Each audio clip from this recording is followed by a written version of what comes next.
Hey there besties! Welcome back to our channel.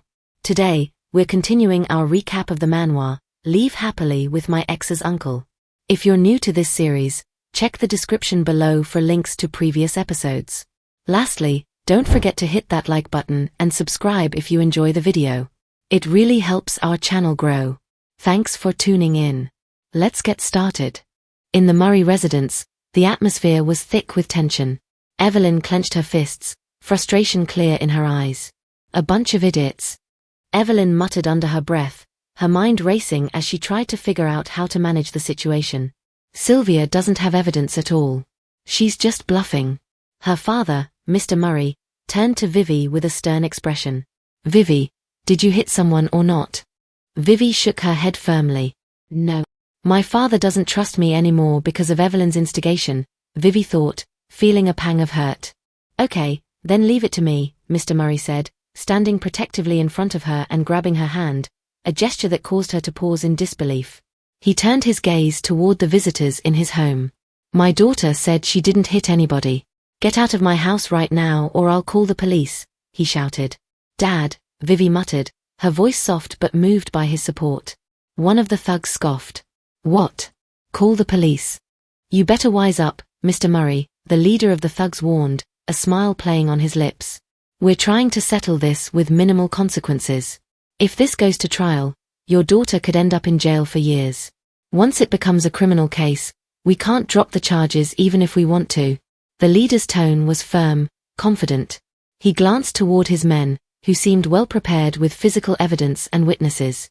Vivi, on the other hand, had no evidence to support her claims, and Mr. Murray could see that it was a dangerous situation. Without hesitation, Vivi stepped forward, her arms folded confidently. Ms. Lewis, call the police, she said, her voice steady. The man's composure faltered for a moment. What? Vivi remained calm, crossing her arms. I've told you that it wasn't me who hit Mr. Zook, and I'm sure you know better than to take your so-called evidence to court. Falsely accusing someone in court could land you in prison for years. So, you'd better stop pestering me here. Go after the real perpetrator for compensation, she said, her words direct and bold. Evelyn, watching the exchange from a distance, flinched. Her eyes widened, and she quickly snatched a phone from the maid nearby. Stay here for one more second, and I'll call the police, she threatened, dialing the number with urgency. The accusers exchanged uncertain glances, frustration mounting. You. Evelyn paused and gave a subtle, tense gesture to the thug leader, signaling him to leave. The leader clenched his teeth before sighing in resignation. Fine. You'd better think this over before you regret it, he snapped. Let's go. As the men stormed out, the maid quickly assisted Mrs. Murray in sitting down on a couch, her breathing heavy from the stress. Mr. Murray approached Vivi, concern evident in his eyes. Vivi, he said softly, if something like this happens again, make sure to tell Mom and me. We're always on your side. Don't worry. I'll find a good lawyer to handle this. Vivi smiled reassuringly. Thanks, Dad. But don't worry, I can handle it myself. If it gets too much for me, I'll ask for your help. Vivi's gaze shifted to Evelyn, who was tending to her mother. Evelyn was the one who did it, but the victim is insisting that I'm the culprit, she thought. They also mentioned having evidence that would incriminate me. If that's really the case, what made Evelyn think I could go to jail for her? It seems necessary to have someone look into the accident. Outside the Murray mansion, the thugs walked away, discussing their failed attempt. One of the men, his patience wearing thin, approached the leader. Yoda, is Evelyn fooling us around? She promised her sister would take responsibility and give us money. Yoda remained quiet for a moment, his mind reflecting on their first encounter with Evelyn. After Evelyn had hit their man, they had held her hostage. She had pleaded with them, anxiety lacing her voice. I didn't mean to hit him. I'm just an adopted daughter, so my foster parents won't want to pay you too much. But if it's their own daughter, they'll be willing to give up everything to keep her out of jail, she had said with a wicked grin. Back in the present, Yoda pulled out his phone and read a message from Evelyn. Sylvia didn't know what happened until yesterday, so I'm sure she has no evidence to prove it wasn't her. Yoda frowned as he quickly typed a reply. You could be in big trouble if you dare fool us. We'll get the money, right? Evelyn hesitated for a moment before texting back. It's all because of those losers. If they hadn't let Sylvia get away, You could have taken nude photos of her and used them to blackmail her. Then she'd have no choice but to admit she hit someone. Find another chance to catch Sylvia. I'll also try to show my parents more evidence to convince them that she's the real culprit. Don't worry, you'll get the money. Her malice was clear in the message, and Yoda read it with a tight expression before turning to his comrades. Let's go back now, he said, his voice cold. As they walked away, they discussed the situation. Zook is so hapless, Yoda said with a shake of his head. He got seriously injured the first time he tried to fake an accident and extort money out of it. One of the other men smirked. Yeah, Evelyn hit him and drove off without even getting out of the car. He got dragged for 65 miles and left severely disabled. So, we have to get more money out of this. We can't let Zook suffer in vain. Yoda agreed, but they didn't notice someone watching them from a distance, quietly taking photos of their every move. In a car not far from Vivi's house, a detective observed the thugs as they left, taking pictures from inside his car. They appear to be from the east side of the city. What are they doing at Sylvia's house? He wondered. His phone suddenly rang. Hello, he answered. Is this Detective Lowe? The caller asked. I have a case I'd like to hire you for. Are you interested? Detective Lowe paused. I can't make a decision without more details. Let's discuss it in person. His business had been doing well recently, with new clients coming in, and he thought with a slight smile, what should I call you, miss? I'm Murray, Vivi replied. I'd like you to investigate some people. Later, in a restaurant, Vivi handed Detective Lowe a file containing surveillance photos of the people she wanted investigated. Lowe studied the photos carefully. For a brief moment, his expression flickered, but he quickly returned to neutrality. How could my new client be her? He thought, feeling an internal conflict. Unaware of his hesitation, Vivi continued, I need to know their identities, jobs, recent activities, and the people they've been meeting. A bead of sweat formed on Lowe's temple as he processed her request. She's the person my important client wants me to keep tabs on. Is there a problem? Vivi asked, noticing his hesitation. Lowe glanced back at the photos. They were clear, even though taken from surveillance footage. Okay, he finally said. I'll look into it and get back to you. However, after a brief pause, he sighed. I'm sorry, Miss Murray. Our top priority as private detectives is protecting our clients. But I've already been hired to investigate you, and accepting your request would put me in a difficult position. Vivi narrowed her eyes slightly but didn't appear surprised. I don't care about the cost, she said firmly. I want a comprehensive report on their activities in the past week. Lowe hesitated but nodded. I'll do my best, but I need to report this to my client first. I'll be in touch. After he left, Vivi sipped her coffee, her attention drawn to a conversation behind her. Two women were speaking in hushed tones. Mom, I've told you to go for regular checkups. You never listen to me, one woman scolded with concern. Her mother waved her hand dismissively. I'm perfectly healthy. Didn't my last physical exam prove that? The woman persisted. Not at all. Look at all these indicators in your test results. We need to go for another checkup soon. I don't want you to develop something serious. Vivi froze, her mind drifting to her past life. In my past life, my mother overexerted herself dealing with my affairs and didn't notice she had copped. Eventually, she donated her kidney to me, and it led to her death from respiratory failure. With determination, Vivi stood up, pulling out her phone. Hello, Mom? Are you available now? She asked sternly as her mother picked up. This time, I won't let history repeat itself, she thought. Later that evening, Detective Lowe approached a car parked in a lot. Get in, Tristan said, as he slid his mirror down. Lowe obeyed, getting in and handing over a document to Tristan. What did you find? Tristan asked. Lowe replied, the people Miss Murray wants me to look into are street scammers from the east side of the city. It's a troublesome situation. Scammers? Tristan scoffed. She herself is the biggest scammer, if you ask me, he thought, recalling their first encounter that night. I haven't had a chance to uncover all the details yet, Lowe admitted. But since I've already accepted your commission, I can't continue investigating her. I've told you everything, boss. Please don't fire me because of this, Lowe thought, nervously watching Tristan review the documents. I'll take them, Tristan finally said. Sure. I have copies of them, Lowe replied quickly. With a smile, Lowe asked, Mr. Lawson, would you like me to keep an eye on Miss Murray's investigation? Given your reaction, it seems like you want to assist her. Tristan gave him a sideways glance. You've got nothing better to do. Lo panicked. No. I was just asking. You're the boss. Tristan sighed. Just help her look into it. And ask her if there's anything else she needs. Keep me updated if anything important happens. As Lo left, he muttered to himself, I thought he didn't want me involved with Miss Murray, but now he wants me to help. Rich people are hard to understand. In his car, Tristan sat deep in thought. What am I doing? I only need to find out if she's colluded with someone over the Lawson Group shares. Why do I care about her issues with these scammers? He tapped his fingers against the seat, his expression darkening. The stock price of the Lawson Group has been volatile recently.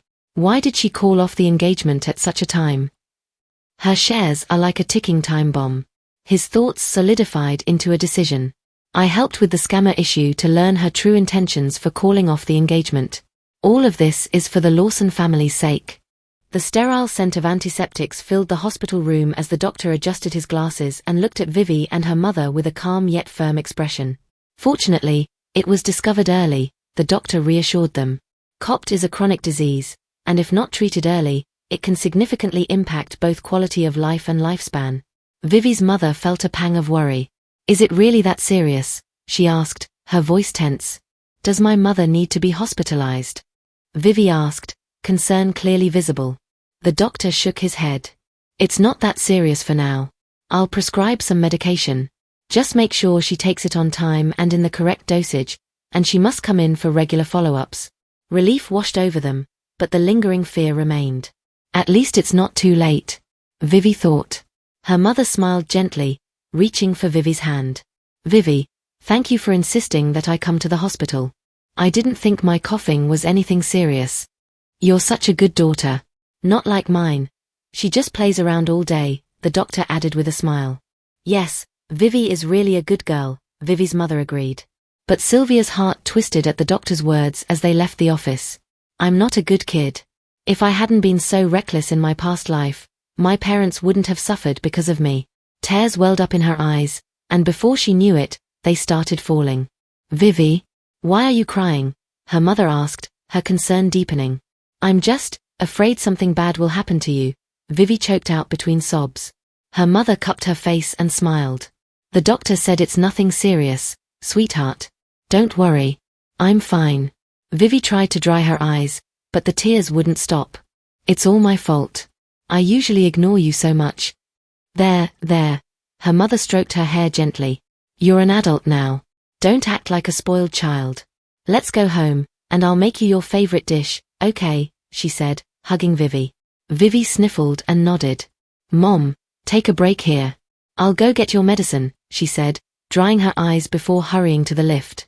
As she stood in the lift, waiting for the doors to open, her expression hardened. Evelyn, I won't let you hurt my mom and dad this time. She vowed silently. The doors opened, and she was startled to see Charles and Evelyn standing there. Vivi. Evelyn called, her voice tense. What's up? I'm just picking up meds, don't have time to talk to you guys, Vivi replied with a grin. Vivi's stomach twisted at the sight of Evelyn standing so close to Chuck. It's bad luck to run into these two here, she thought. I just wanted to ask what brought you to the hospital, Evelyn said, her concern dripping with insincerity, though her smirk betrayed her amusement. Could it be? Are you still under the weather from your last encounter with those two men? Charles flinched, his eyes narrowing at Vivi. Chuck seems to hate me now, Evelyn thought, hiding a chuckle. Vivi turned to Chuck, her patience thinning. I was fine, but now I feel sick just seeing your face. She dismissed Evelyn's cheap tricks with a flick of her gaze. Evelyn pouted, playing the innocent victim.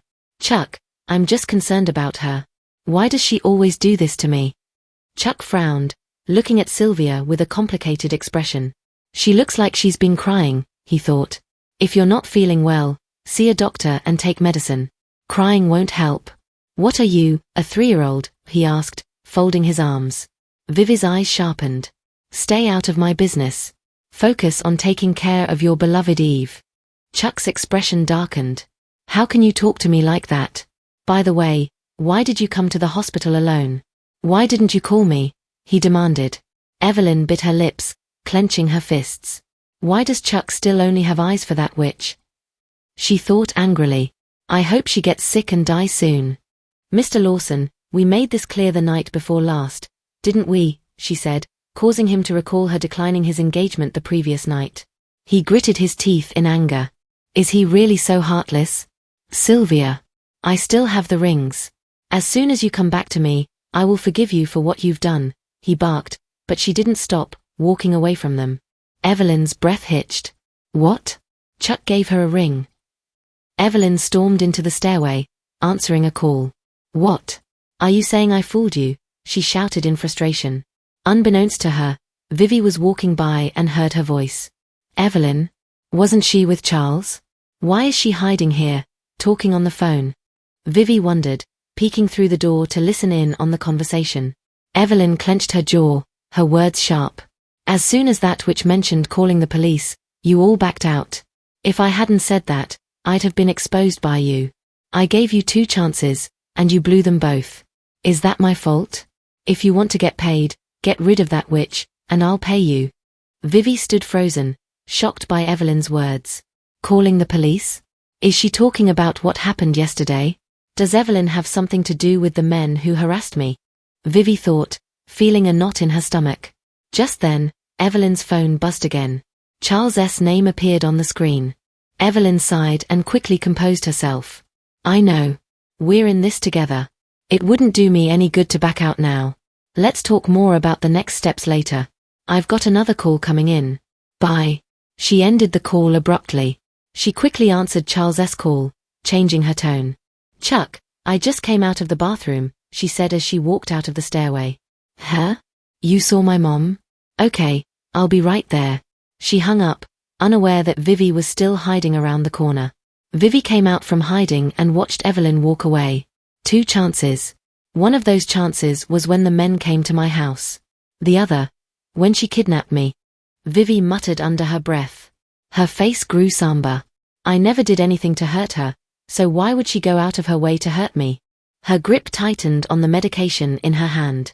I'll make sure you feel the consequences of your actions this time, she vowed inwardly. Back at the Murray household, Evelyn entered the house, holding her mother's arm with a smile. Mom, it's a good thing you're not seriously ill. I'll make you bird's nest and pear soup later. You'll feel better in no time. Her mother chuckled softly. Okay. Mrs. Murray stopped and glanced back at Charles. Chuck, my husband's not home today. I'll cook for myself. Why don't you stay for dinner? Charles smiled gently. Mrs. Murray, you're not feeling well. Don't tire yourself out. Let me take you out to eat instead. Mrs. Murray shook her head. It's okay. The doctor prescribed medication, and as long as I rest well and take it, I'll recover. She turned to Vivi, who had been quiet, and took her hand. Today, I'm going to cook a few of your favorite dishes. I hope you enjoy it, Mrs. Murray said softly. Vivi nodded. Okay. I'll go upstairs and change, she added. I'll be down in a minute to help. As Vivi started upstairs, Charles stopped her, gently taking her hand. Vivi, I want to talk to you, he said. Without turning around, Vivi replied coldly, I have nothing to say to you. Vivi, wait. Charles pleaded, following her. Downstairs, Evelyn and her mother were talking. Mom, I think Vivi had a fight with Chuck, Evelyn whispered. Is she upset because Chuck went to the hospital with me today? Mrs. Murray sighed knowingly. I'll explain it to her. Even if she scolds me, I can't let her misunderstand Chuck, Evelyn said, rushing toward the stairs. Mrs. Murray grabbed her hand, pausing her. Mom? Evelyn asked, her voice tight. Your sister's just a little down today. It's normal for young couples to quarrel. Let them handle it themselves, Mrs. Murray said, smiling politely. Why don't you help me cook? Evelyn hesitated but nodded. Okay. I'll help, Mom. As they headed for the kitchen, Evelyn's thoughts darkened. You may be kind to me on the surface, but you care about Sylvia the most. When you lose her, let's see if you can still smile. Meanwhile, upstairs, Vivi was about to shut her door when Charles stopped it, barging in. He stood before her, his expression tense. Vivi, he said, his voice strained. Charles, stop pestering me, okay, she snapped. His eyes widened. I was wrong. Vivi froze for a moment, then smiled, raising an eyebrow. Wait, did I hear you apologize? Charles stepped forward, holding her hand. Yes, I said I was wrong. Are you satisfied now? Vivi sighed. Stop messing around. I'll talk to my family when I get home. Charles took a deep breath, his eyes burning with determination. Let's get married right away, he said, catching Vivi off guard. Vivi raised an eyebrow, her tone skeptical. You want to marry me? This feels like a trick, something to keep me quiet so you can send me to jail for Evelyn, doesn't it? Charles quickly shook his head. No, that's not it. I know I was wrong. I shouldn't have tried to put you in jail for her. About the accident. I'll figure out another way to fix it. Is that okay? He pleaded, hoping for a sign of understanding. Vivi pulled her hand away. Fine, she said coolly. Charles smiled, relieved. So let's.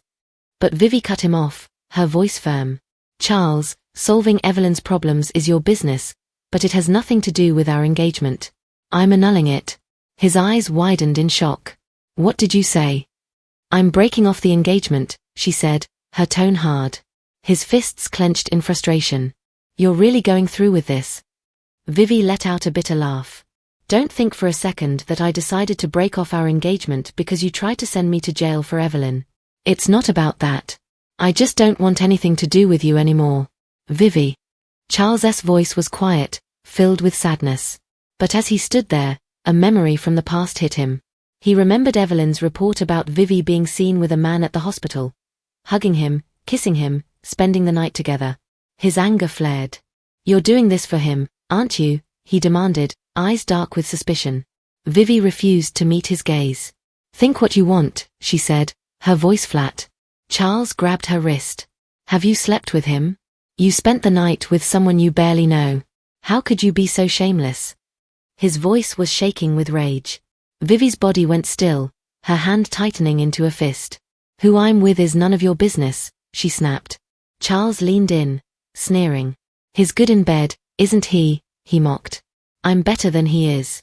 Want to find out? His words stung, and Vivi couldn't take it any longer. She slapped him hard.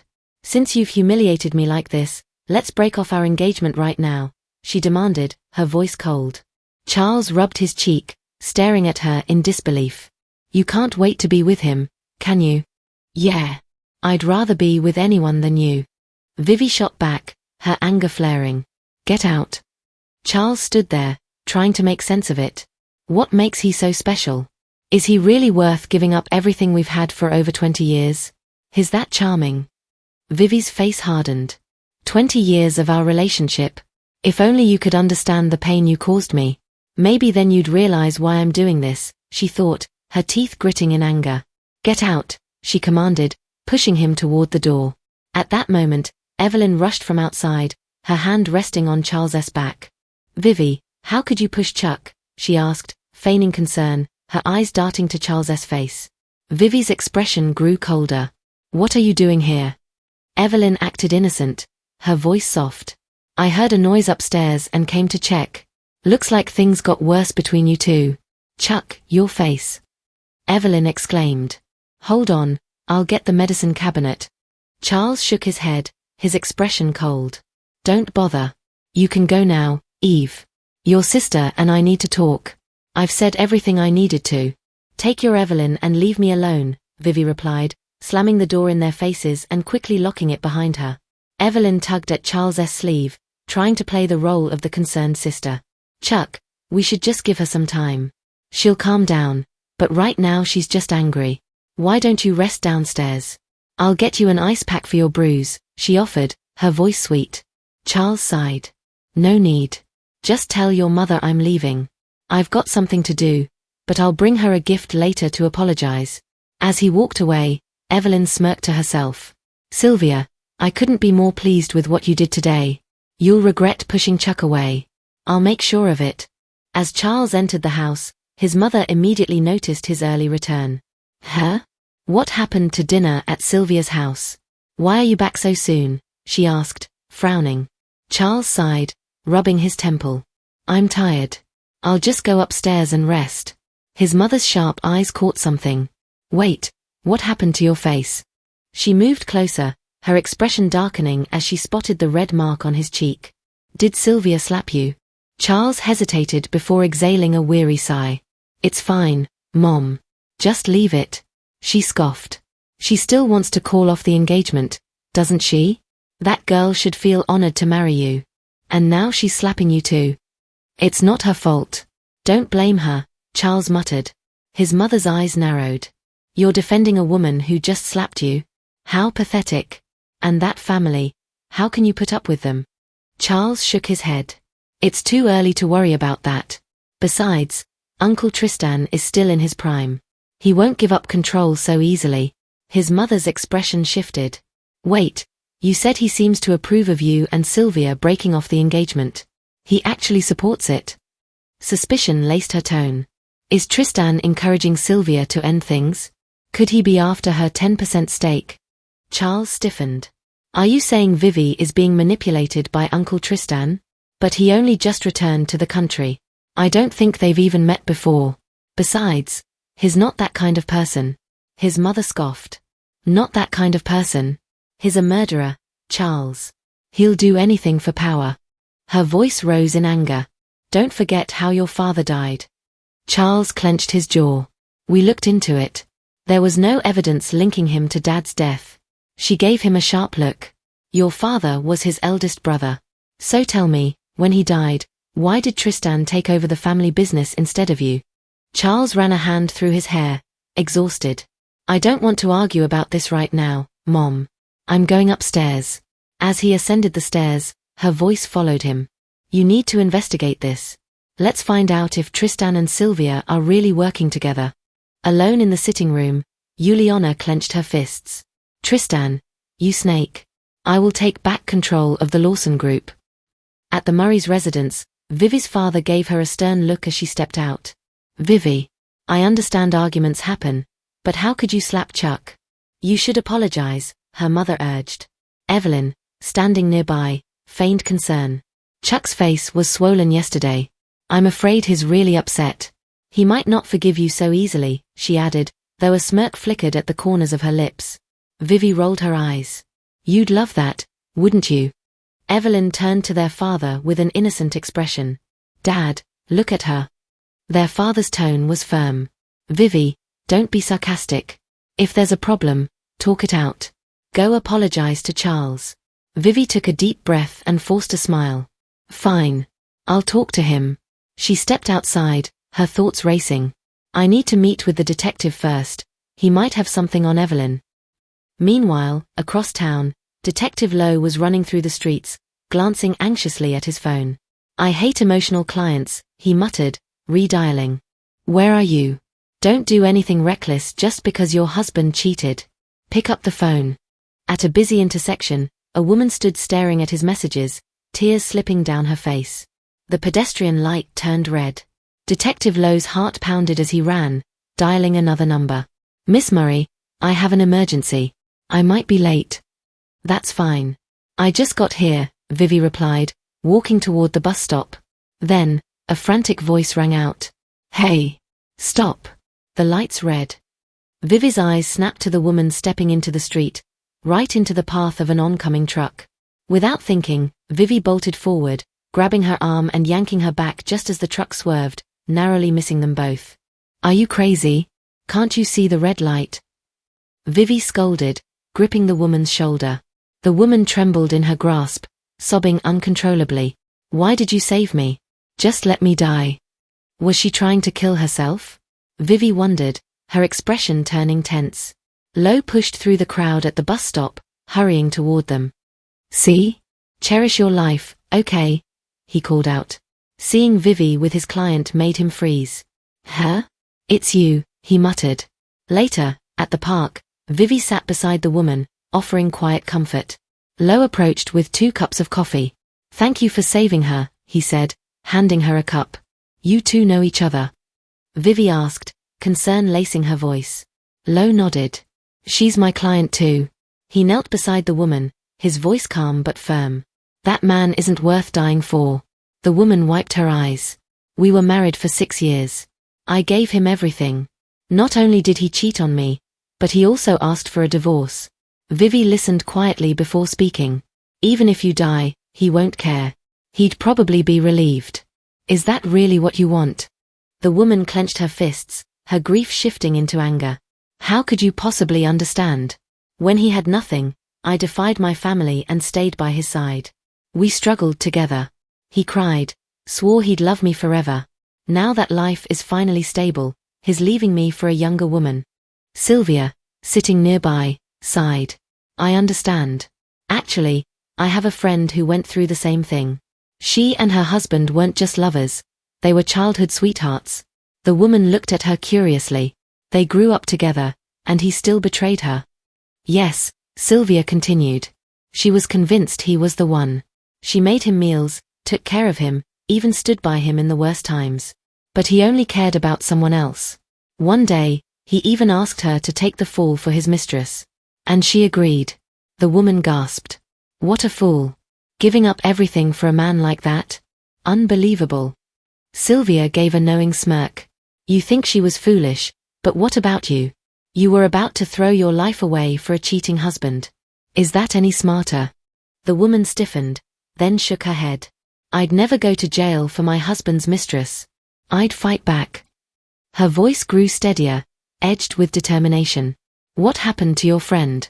Did she leave that scumbag? A shadow crossed Vivi's face. No. In the end, she married him. The woman's eyes widened. What? After everything he did? Was she out of her mind? Vivi exhaled. She thought if she loved him enough, he'd change. But in the end, she paid the price, left with nothing but scars and regret. Lo flinched at Vivi's words. The woman trembled.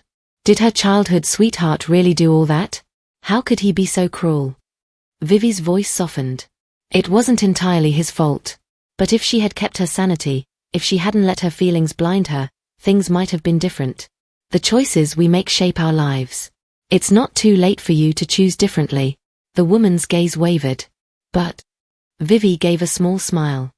Constantine Balmorn once wrote, I entered this world to see the sun. You have the right to seek happiness. If you give up now, your husband and his mistress will live happily off everything you worked for. Do you really want that? The woman's hands curled into fists. I don't. That's right, Vivi said with a nod. The woman turned to Lo, her resolve clear. Don't worry. I'll help you. I'll gather evidence of his infidelity and connect you with a top divorce lawyer. We'll make sure he walks away with nothing. Gratitude shone in the woman's eyes as she stood. Thank you, she said before walking away, waving farewell. Lo turned to Vivi with a smirk. You're pretty good at cheering people up. Vivi exhaled. That's all I can do. In the end, she has to find the courage to face it herself. Lo studied her carefully. That friend you mentioned. That was you, wasn't it? Vivi's expression barely shifted, but she didn't deny it. Instead, she changed the subject. Oh, right. I need you to look into someone for me. Lo raised an eyebrow. Who? Vivi's gaze turned sharp. My sister, Evelyn Lloyd. Tristan Lawson stood in his sleek, modern office, gazing out the window as he spoke with Detective Lo over the phone. About the woman she mentioned, what have you got? Tristan asked.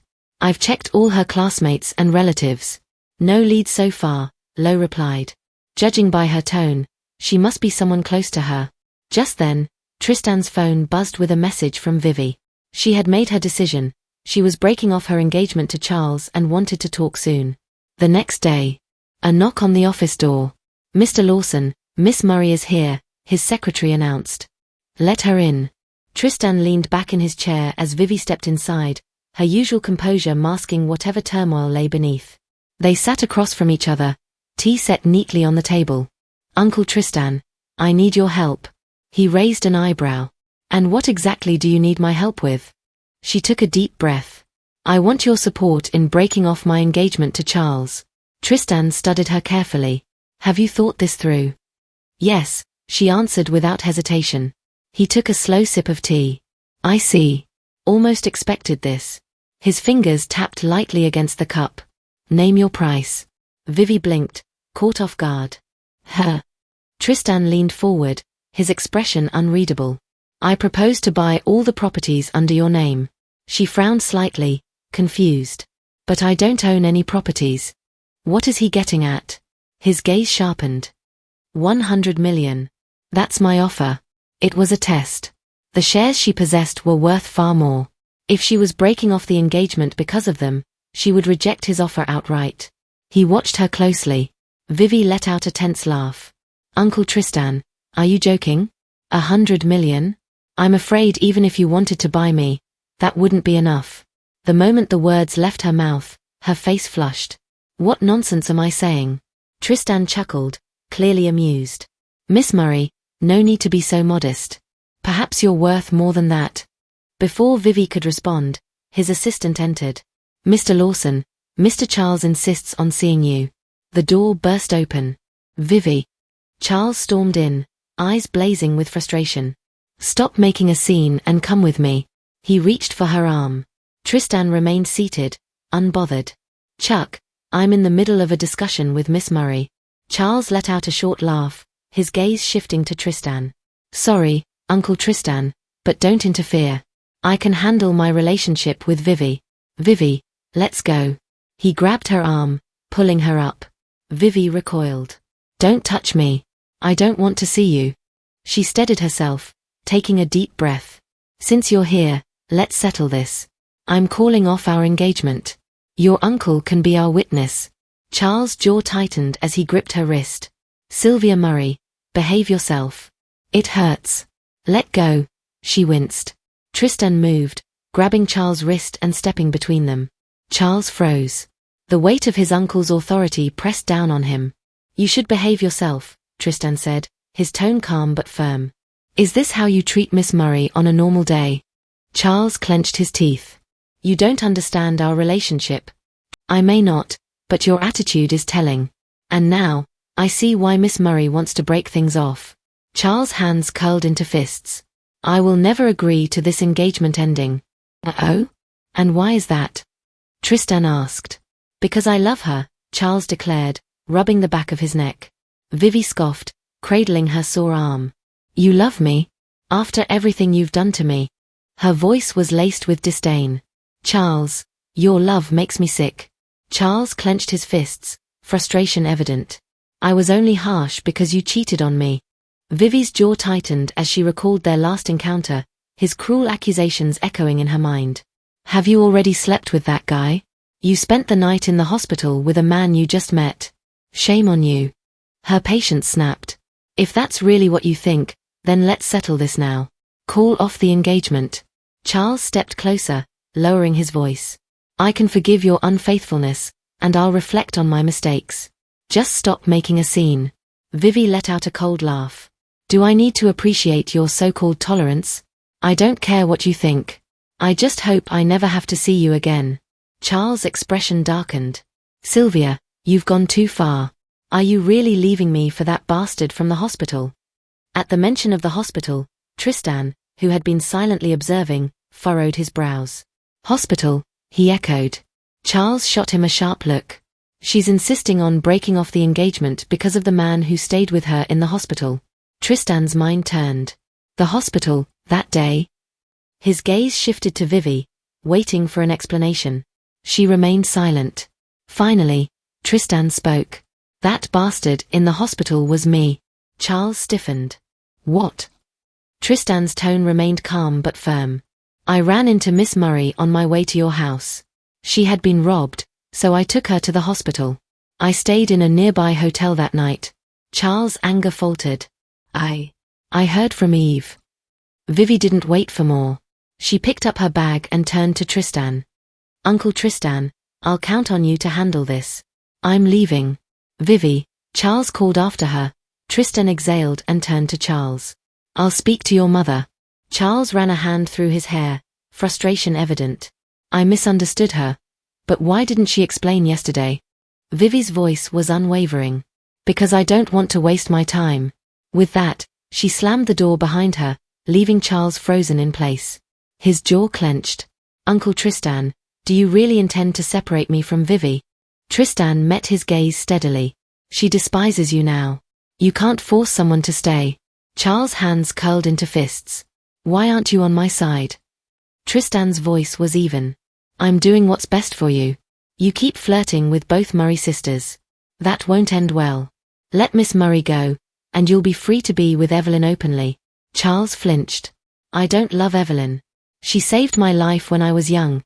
I just feel grateful. Tristan's expression darkened. Saved you?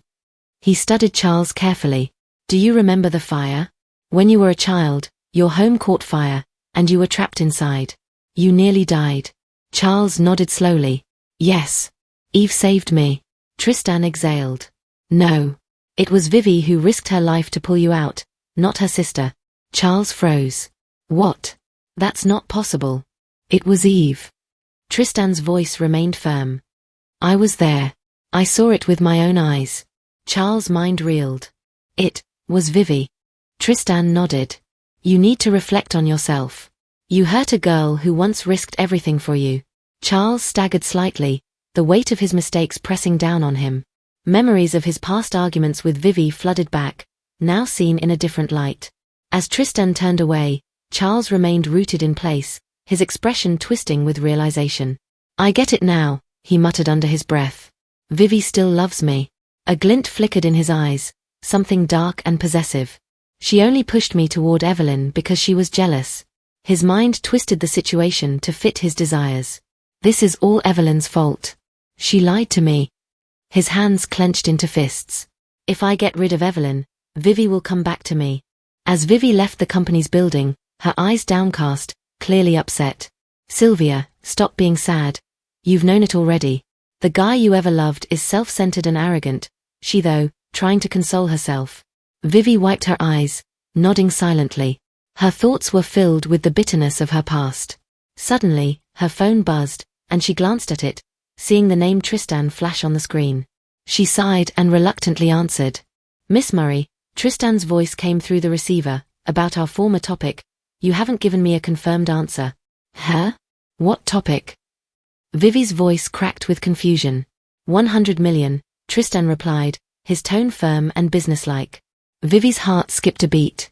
Why did he mention this thing again? Is he serious? Her mind raced as she tried to process his words. Mr. Lawson, don't joke with me. Though Charles hurt me, you don't need to pay me so much money to comfort me, Vivi responded, her voice trembling slightly, trying to keep her emotions in check. I don't dare to take such a big amount of money, she thought, feeling unsure. Miss Murray, you misunderstood it. Vivi furrowed her brow. What does he mean by that? Hard to explain this clearly on the phone call, Tristan continued. How about we have dinner at 6 tonight? We can talk about the details. That's it. Before Vivi could respond, the call ended abruptly. Hello? Mr. Lawson, She stared at her phone, bewildered. What just happened? That night, Tristan drove through the city, his gaze fixed at the road as he made it to the cafe where he met Vivi. Meanwhile, Chuck sat in front of Evelyn in a cafe, his expression dark and intense. Evelyn looked glamorous. Chuck, why are you asking me out? She asked, confusion lacing her voice. I want to ask you one thing, Chuck said, his eyes narrowing, almost as if they could pierce through her. Evelyn felt uneasy. What happened? Chuck, your eyes scare me, she admitted, the unease in her chest growing. Chuck's voice was cold and steady, as he revealed the truth. Because I hate people lying to me the most. Eve's eyes widened. Chuck, what are you talking about? I don't get it. Why is he looking me like that? She wondered, her tension evident. Chuck's gaze became even more intense, his frustration bubbling to the surface. Why did you lie to me that you saved me when my house caught fire when I was a kid? Evelyn froze, her blood running cold. He knew it. She stuttered. Chuck's voice grew sharper. Tell me, he shouted, banging his hand on the table, startling her. Evelyn's eyes filled with tears, her fear overtaking her. Chuck, please don't be so mad. I'm feeling scared. Chuck's face twisted with rage. Stop crying. Tell me the truth. Evelyn wiped her tears, her voice barely a whisper. Chuck, I've never said that I saved you. Charles took a deep breath, trying to stay composed. I heard that you were injured and taken to the hospital. I was scared and went to visit you, she said, his thoughts running back to his childhood after the fire incident. Evelyn had come to see him in his room. Charles looked at her, his joy evident. Eve. Thank you for saving me. You saved my life. I'll buy you anything you want, he said, taking her hands affectionately. You held my hands, and I felt so happy. I was dizzy and then I couldn't say anything, Evelyn told him amidst her tears. But why haven't you corrected me up until now? Charles asked, frustration mounting. I never mentioned it, but you stopped me. You said you didn't want me to repay you. Evelyn's voice cracked with regret. Because. I'm sorry, Chuck, she said, her head hanging low in shame. I love you. Charles's anger faltered for a moment, and Evelyn continued, her voice quiet but full of sincerity. I tried to tell you the truth many times, but I didn't have the guts. I was afraid you might get mad and dislike me. Charles's grip tightened, his eyes blazing with hurt. You made me believe that you saved me because of your selfish thinking. And now Vivi misunderstood me. She asked to break off the engagement. Chuck, I was wrong. Please don't be mad at me, she sobbed. Charles quickly grabbed her hand. You caused the trouble. He snapped. Solve it. Go explain the whole thing to your sister. Ask for her forgiveness even if you have to kneel. Evelyn's eyes widened in disbelief. What? Kneel in front of that witch? She thought, gritting her teeth. Thank you for joining us on this incredible adventure. If you enjoyed what you watched, please consider liking, subscribing, and ringing that notification bell. Your comments mean the world to us and help us improve. The next episode promises even more excitement and unexpected twists, so stay tuned as we embark on this thrilling journey together. Keep the anticipation alive and we'll catch you in the next episode.